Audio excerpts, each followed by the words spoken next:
ஸ்வேதாக்கு சுத்தமா இந்த கல்யாணத்துல இஷ்டமே இல்ல. ஆனா அவ பத்திரிக்கை கொடுக்க மெனக்கிட்டு ஊருக்கு போயிருக்கா. அதுவும் அத்தைய கூட கூட்டிட்டு போயிருக்கானா, கண்டிப்பா இதுல ஏதோ ஒரு வில்லங்கம் இருக்கு. என்ன வில்லங்கம் எனக்கு புரியலக்கா. அவ கண்டிப்பா ஊருக்கு போனது ஒண்ணு கல்யாணத்தை நிறுத்தவா இருக்கும், இல்லனா உன்னை பிடிக்க ஏற்பாடு பண்றதுக்கா இருக்கும். இங்க பாரு, எதுவா இருந்தாலும் பாதிக்கப்பட போறது நீதான் வெண்ணிலா. அதனால நீ ரொம்ப உஷாரா இருக்கணும். ரோஷினி அக்கா, எனக்கு ஒரே ஒரு விஷயம் தோணுது. பேசாம முத்து மாமா கிட்ட நான் தான் வெண்ணிலான்னு சொல்லிட்டுமா? ஸ்வேதா அக்கா அத்தை 2 பேரும் தான் ஊர்ல இல்லையே. அப்படியெல்லாம் அவசரப்பட்டு எதுவும் பண்ணிராத. ஏன்கா? என்ன ஏன்கான்னு கேக்குற? கார்த்திக், ஜனனி இவங்களுக்கெல்லாம் கூட நீ வெண்ணிலாங்கிறது தெரியாம எதுக்காக நம்ம மறைச்சு வச்சிருக்கோன்னு மறந்துட்டியா? இல்லக்கா. சாரிக்கா. இங்க பாரு, நம்மளோட நோக்கம் ஸ்வேதாவை உன் மாமா கிட்ட மாட்டி விடுறது கிடையவே கிடையாது. அப்படியே மாட்டி விட்டாலும் கண்டிப்பா ஸ்வேதா ஏதாவது நாடகம் ஆடி அத பண்ணி இத பண்ணி மறுபடியும் வீட்டுக்குள்ள வந்துருவா. பழையபடி தன்னோட டார்ச்சரை ஆரம்பிச்சிருவா. அதனால ஸ்வேதாவோட தொல்லை நிரந்தரமா உன்னை விட்டு போகணும்னா அவளுக்கு கல்யாணம் ஆகணும். அது மூலமா அவ இந்த வீட்டை விட்டு போகணும். அப்பதான் அவளால மறுபடியும் கூட போட்டி போடவும் முடியாது, மாமா கிட்ட தாலி கட்டிக்கிறா அது இதுன்னு வந்து டார்ச்சர் பண்ணவும் முடியாது. ஆமாக்கா, கரெக்ட் தான். அக்கா, இதுக்காக தான் நான் வெண்ணிலாங்கிற விஷயத்த யார்கிட்டயும் வெளிப்படுத்திக்காம இருந்தேன். அதனால கண்டிப்பா கல்யாணம் வரைக்கும் மாமா கிட்ட மட்டும் இல்ல, யார்கிட்டயும் வெளிப்படுத்திக்காம நான் பாத்துக்கிறேன். குட். எப்படி இருந்தாலும் டாக்டர் சொன்னபடி இன்னும் 2-3 நாள்ல உன் மாமாவுக்கு கண் பார்வை வந்துற போகுது. அதுக்கப்புறம் அவன் நடிப்புக்கு கடவுளா பார்த்து ஒரு முற்றுப்புள்ளி வைக்க போறாரு. அது வரைக்கும் கொஞ்சம் பொறுமையா இரு. பழைய மாதிரி அப்புவா நடிக்கணும். புரியுதாடா அப்பு? புரியுது ரோஷினிகா.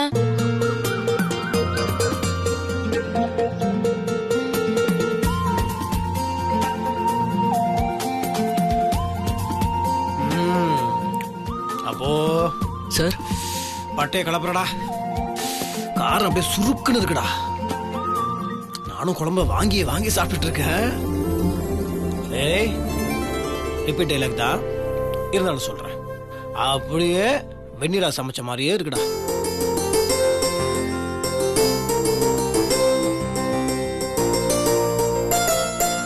காரக்குழம்பு வெண்ணிலா வெப்பா பாரு, அப்படியே மூணு புறா வணக்கம்டா.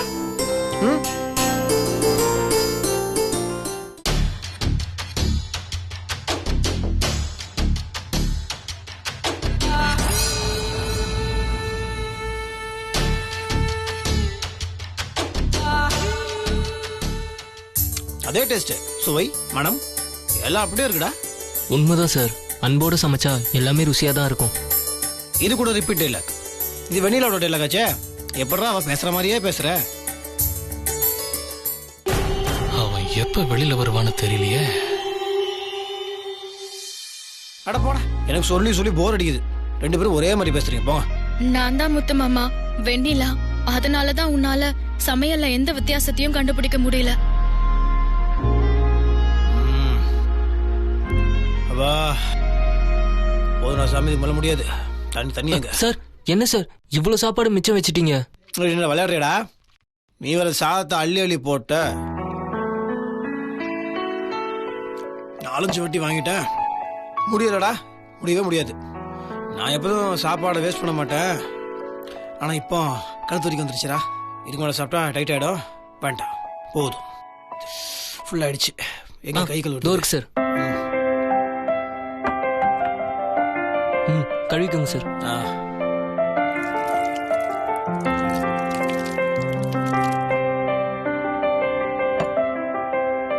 ஏய், துண்டு எங்கடா? அப்பா வாங்க சார்.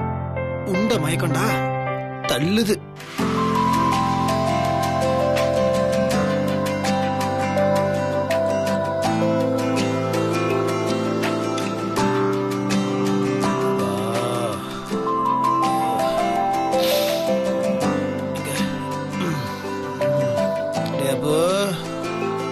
முடியலடா சாமி.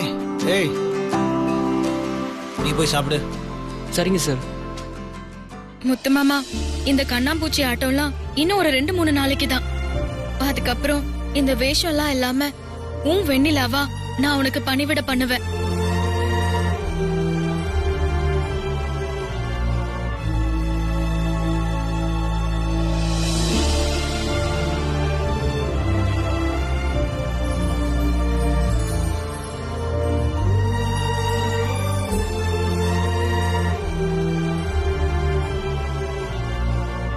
முத்து மாமா, உன் வாரிசு என் வயித்துல வளர்ந்துகிட்டு இருக்கு.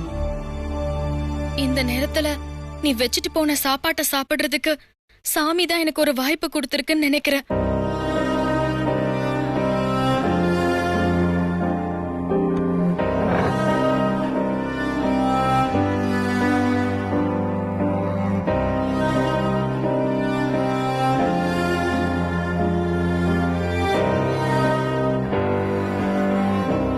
செல்லக்குட்டி, உன் அப்பா உனக்கும் சேர்த்துதான் இன்னைக்கு சாப்பாடு வச்சிருக்காரு.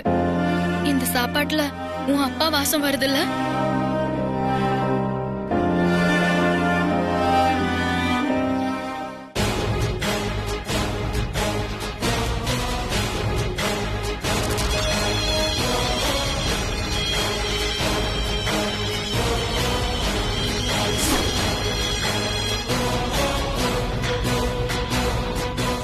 யார் ராணி?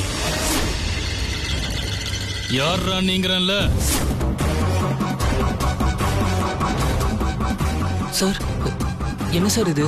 நான் தான் அப்பு. திடீர்னு வந்து யார் யாருன்னு கேக்குறீங்க? ஏண்டா, புருஷன் சாப்பிட்ட எச்ச சாப்பாட்ட பொண்டாட்டி தாண்டா சாப்பிடுவா. நீ ஏண்டா சாப்பிட்ட?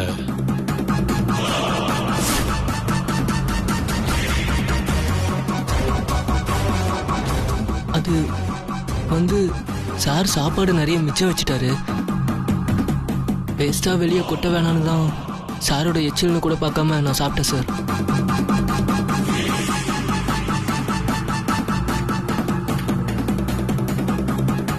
நீங்க பாரு, ஏற்கனவே சொன்னதெல்லாம் ஞாபகம் இருக்குல்ல? சாப்பாடு மட்டும்தான் முத்தரசனோட சாப்பாடு. ஆனா நன்றி விசுவாசம் எல்லாம் எங்க கிட்ட தான் நீ காட்டணும். புரியுதுல்ல? புரியுது சார். அத்தை, மருதுக்கு ஒரு வாட்டி கால் பண்ணிடுறேன். ஓ, ஓரமா நிப்பாட்டிக்கோ.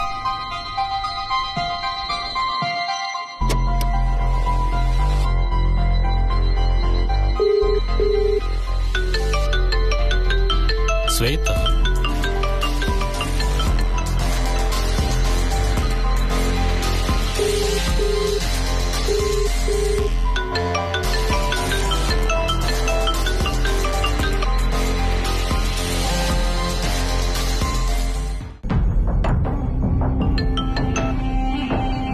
சொல்லு ஸ்வேதா. என்னாச்சு மருது? அந்த கிருஷ்ணன் கிளம்பிட்டானா இல்லையா? வேலை முடிஞ்சுதா இல்லையா? நானும் கிளம்புவான்னு தான் பாத்துட்டு இருக்கேன். ஆனா என்னென்னவோ அமக்கலப்படுத்திக்கிட்டு இருக்கான். இன்னும் கிளம்ப மாட்டேங்கிறான். என்ன பண்றதுன்னு ஒண்ணும் புரியல. அவன் மட்டும் வெளியில போகட்டும், நான் சொன்ன மாதிரியே பண்ணிடுறேன். சரி, நீங்க போய் வைக்கத்தில் இருக்கிற நாக நம்பூதிரி மந்திரவாதியை பார்த்த உடனே எல்லா விஷயத்தையும் பேசிருங்க. மெயினா அந்த வெண்ணிலாவை உடனே பிடிச்சாகணும். சரி சரி, நீங்க அங்கிருந்து இதெல்லாம் பேசுறீங்க? இங்கெல்லாம் யாரும் இல்ல. அவளை புடிச்சு அவ கொட்டத்தை அடக்குனாதான் என் மனசு ஆறும் ஸ்வேதா. சரி மருது, கிருஷ்ணா விஷயத்துல நான் சொன்ன மாதிரி பண்ணிட்டு என்ன கூப்பிடுங்க, சரியா? சரி, போலமாத்த.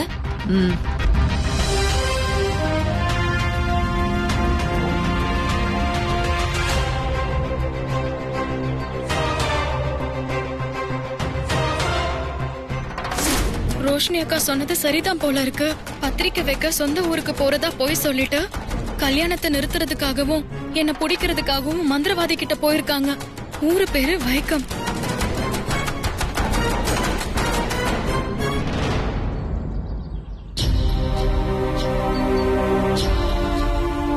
அவர் யாரு, எந்த ஊருக்கு போயிருக்காங்கன்னு ஏதாவது தெரியுமா? வைக்கம்ங்கிற ஊர்ல நாக நம்பூதிரின்னு சின்ன மாமா போன்ல பேசிக்கிட்டு இருந்தாரு. நாக நம்பூதிரி பெரிய மாந்திரிகர்னு கேள்விப்பட்டிருக்கேன். அந்த ஆள் கிட்ட போனா நினைச்ச காரியத்தை நடத்தி கொடுப்பாருன்னு மலையாள கஸ்டமர்ஸ் என்கிட்ட சொல்லிருக்காங்க. ஏன் இந்த ஸ்வேதா இப்படி ஈன புத்தியோட இருக்கா? இத்தனை பிரச்சனை இருக்கும்போது உன்னை பிடிக்கணும், கல்யாணத்தை நிறுத்தணும்னு போயிருக்கா பாரு. இதுக்கு மொத்த வேற உடந்த. இவங்கெல்லாம் வயசுல பெரியவங்கன்னு தான் பேரு, திருந்தவே மாட்டாங்களா? அவங்க அப்படியேதான்க்கா இருக்காங்க. அந்த மந்திரவாதி ரொம்ப சக்தி வாய்ந்த ஆளுன்னு சொல்றீங்க. ஒருவேளை இவங்க சொல்றத செஞ்சு கல்யாணத்தை நிறுத்திட்டா இத்தனை நாள் பட்ட கஷ்டம் எல்லாம் வீணா போயிடுமேக்கா.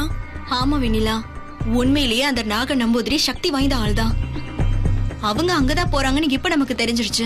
அவங்க போறதுக்கு முன்னாடி எப்படியாவது ஏதாவது ஒரு வழியை பிடிச்சு நம்ம அங்க போயிடணும். அவர் என்னதான் தப்பு காரியத்துக்கு தோண போனாலும் அவர்கிட்ட ஒரு சின்ன நியாய தர்மம் இருக்குன்னு கேள்விப்பட்டிருக்கேன். அதாவது யார் முதல்ல போறாங்களோ அவங்களுக்கு தான் அவங்க காரியத்தை செஞ்சு கொடுப்பாரு. அதனால நாம அவங்கள முந்திட்டு முன்னாடி போயிடலாம். அக்கா, ஆனா அவங்க கிளம்பி ரொம்ப நேரம் ஆச்சுக்கா. எப்படி நம்ம அவங்களுக்கு முன்னாடி போறது? ஏதாவது ஆண்டவன் நமக்குன்னு வழி காட்டுவான், வா போலாம்.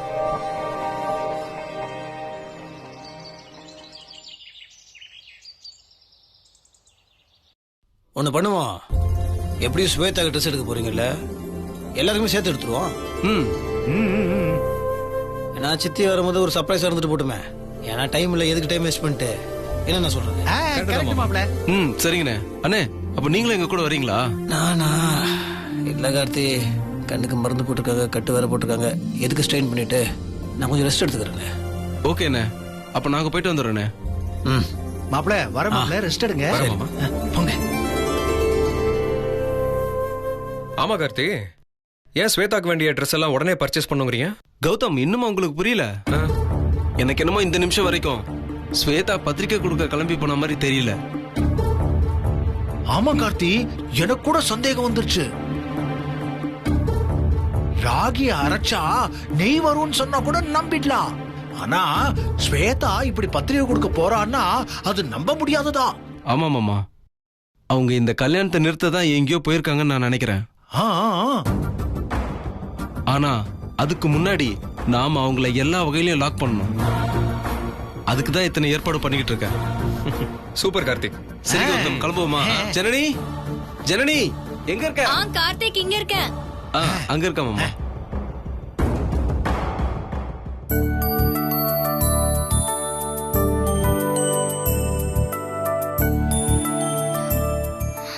பாத்தியா கார்த்தி, அண்ணியோட நிலைமையா? எப்படி இருந்தாங்க, இப்போ இப்படி இருக்காங்க.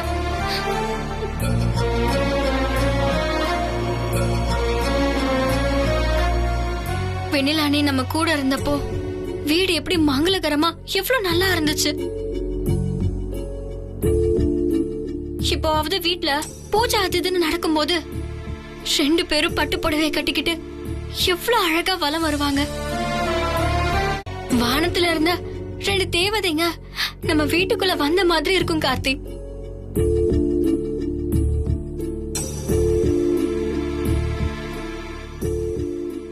இப்ப என்னடானா கல்யாணி எந்த உணர்வும் இல்லாம இப்படி இருக்காங்க. வெண்ணிலா அண்ணி எங்க இருக்காங்கன்னே தெரியல. இவங்க 2 பேரோட நிலைமையும் இப்படி ஆயிடுச்சு கார்த்திக்.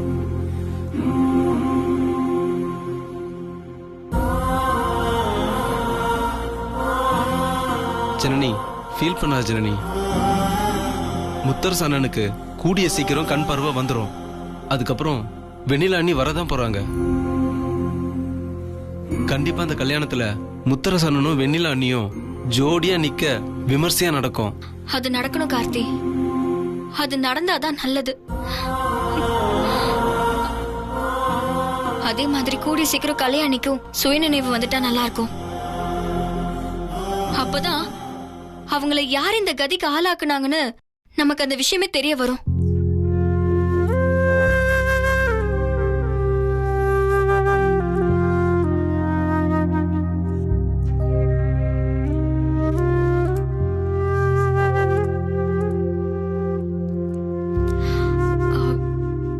ஏமாமா, நீங்க தான் சைக்காட்ரிஸ்ட் டாக்டர் ஆச்சே.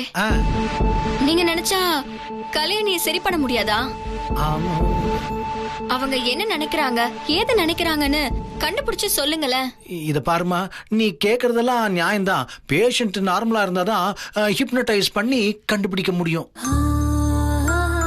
ஆனா கலை சுய உணர்வே இல்லாம இருக்கா. அதனால இப்ப பண்ண வேண்டிய வேலையே கலைக்கு சுய உணர்வு வர வைக்கிறது தான். அதுக்கான வேலையை தான் நம்ம பார்க்கணும். எனக்கு தெரிஞ்ச ஒரு அக்குபஞ்சர் டாக்டர் இருக்காரு. இப்படி இருக்கிறவங்கள சுய உணர்வுக்கு வர வைக்கிறதுல அவரு ஸ்பெஷலிஸ்ட். நிறைய பேருக்கு அக்குபஞ்சர் ட்ரீட்மெண்ட் கொடுத்து சரி பண்ணிருக்காரு. வேணா அவரை கூட்டு வந்து ட்ரீட்மெண்ட் கொடுக்க வைக்கலாம். அதுக்கப்புறம் கலையை ஹிப்னடைஸ் பண்ணி அவ மனசுக்குள்ள என்ன இருக்கு, எப்படி ஆக்சிடென்ட் ஆச்சுன்னு கண்டுபிடிக்கலாம். சரியா? அப்படி மட்டும் பண்ணிட்டீங்கன்னா போதும் மாமா. இதெல்லாம் எப்போ நடக்கும் மாமா? எப்ப நடக்கும்னு சொல்ல முடியாது. இதெல்லாம் பெரிய ப்ராசஸ். ஆனா கண்டிப்பா நான் கூட்டிட்டு வரேன். சரி பண்ணிடலாம். சரி சரி. அவசரமா நம்ம பர்ச்சேஸ் போகணும். நீ போய் கிளம்பி வா. அத கூட போ, சீக்கிரம் கிளம்பி. சரி கார்த்தி. ஜனனி, மறக்காம ஸ்வேதாவோட அளவு ஜாக்கெட் எடுத்துட்டு வந்துரு. சரி.